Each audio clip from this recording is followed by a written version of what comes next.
Israel continues its offensive in Lebanon with an airstrike targeting Hezbollah's stronghold in southern Beirut early this Friday. Meanwhile, Israeli ground troops continue to push through southern Lebanon, where Israeli Prime Minister Benjamin Netanyahu said they are expanding a controlled buffer zone, stoking fears of a prolonged Israeli occupation. Lebanon said on Thursday that they plan to file a complaint to the UN Security Council over the offensive, which has killed over 1,000 and displaced 1 in 5 Lebanese people. Selena Sykes brings us some of the latest.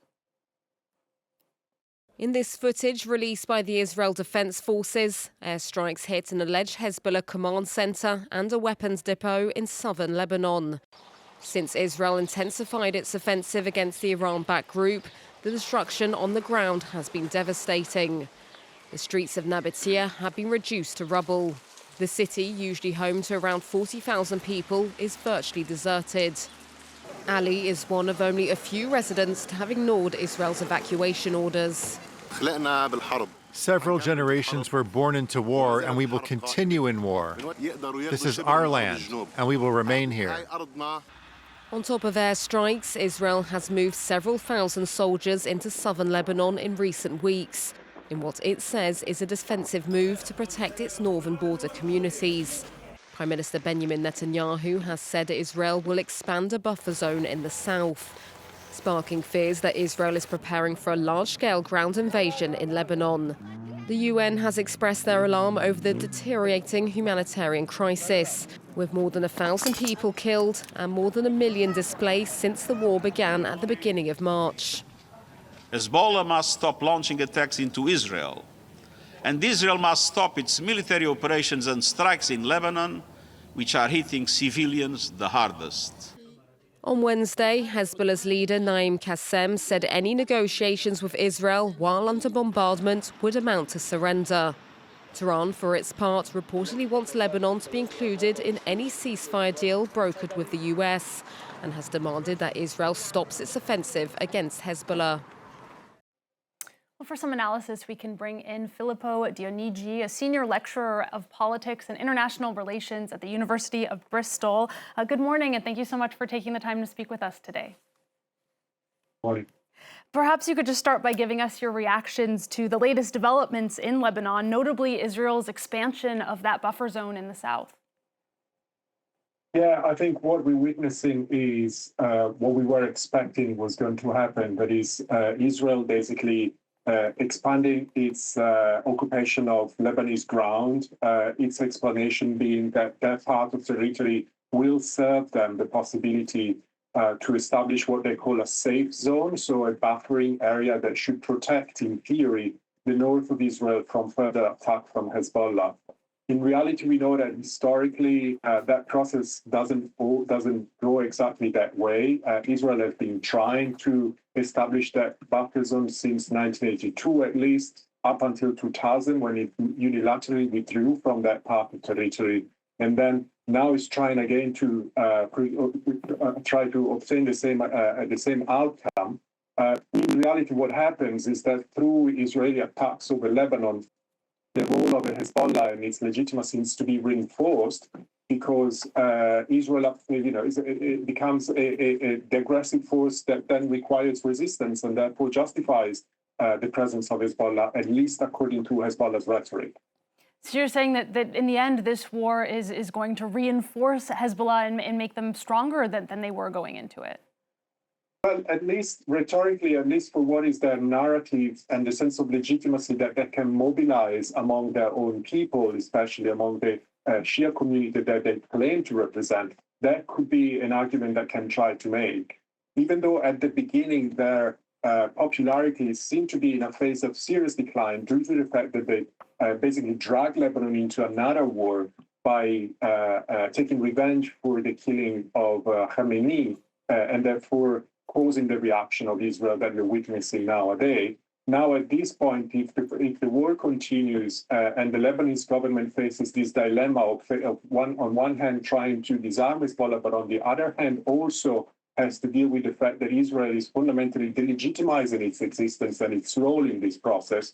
Therefore, at that point, Hezbollah will benefit in terms of public legitimacy in front of its own community, exactly because if they could the occupation continues from Israel, they will be able to claim a role in that process as defenders of the interest of the Lebanese Shia community, at least in the south, and that will be counterproductive. Let's talk about the Lebanese government's dilemma. They have been taking steps to distance themselves from Tehran and to rein in Hezbollah. Most recently, they expelled Iran's ambassador. They're calling for him to leave the country by Sunday. But has the Lebanese government really been following through on any of its threats? Well, this has been a process that has been going on at least since the beginning of the ceasefire of November 2024, when the Lebanese government has been tasked with disarming Hezbollah. That process was proceeding to some extent, and within the capacity that Lebanese armed forces actually had to implement that process. It's a complex process because, first of all, the capacity of the Lebanese armed forces to proceed in the disarmament of Hezbollah was limited by its very military capacity to operate against a force that is potentially stronger than the Lebanese armed forces themselves. And secondly, there is also the risk that this process, by being overly abrupt and overly polarizing for society, may produce the condition for civil unrest within the country. They have tried to implement that process further, and with the resumption of hostilities after the 1st of March in the past few weeks, the Lebanese government has tried to capitalize on what appeared at least at the beginning as a decline in Hezbollah's popularity, and pushed forward towards establishing a channel for negotiations with Israel for a possible normalization of relations, or at least achieving a ceasefire, an attempt that Israel has anyway refused so far. And then at the same time, they also have asked Iran to remove its assets from Lebanon. Apparently, there were IRGC troops dislocated in Lebanon, basically trying to support Hezbollah's operation. And the latest development, as you were saying, is the declaration of Iran's ambassador, persona non grata in Lebanon. We will see whether that is going to be actually implemented. We know that there is not a full agreement within the government, but also the chair of the parliament, Nabi Birri, has announced that he's not in agreement with this decision. So we will see where this is going exactly. But the risk is that too much pressure and too much polarization within the domestic front may actually cause further disruption. As you mentioned, the Lebanese government has been trying to engage Israel in direct talks. Just very briefly, what might those negotiations look like? What might a deal look like? And do you think that could actually happen?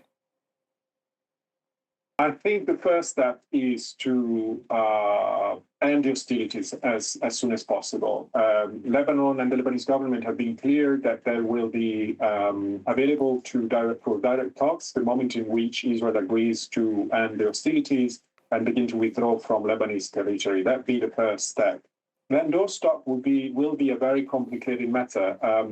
Lebanese-Israeli relations have been characterized by constant war since 1948, basically, and the process will be complex. There'll be a lot on the table to negotiate. There'll be the enormous amount of devastation that Israel has caused to Lebanon. There'll be the presence of a significant Palestinian population within Lebanon that possibly will become part of negotiations, discussing their right to return to Palestine, for example. There will be obviously the disarmament of Hezbollah will be a crucial aspect there too. So there'll be a lot of different items on the agenda for discussion. But again, it's way too early to make any prediction in that respect.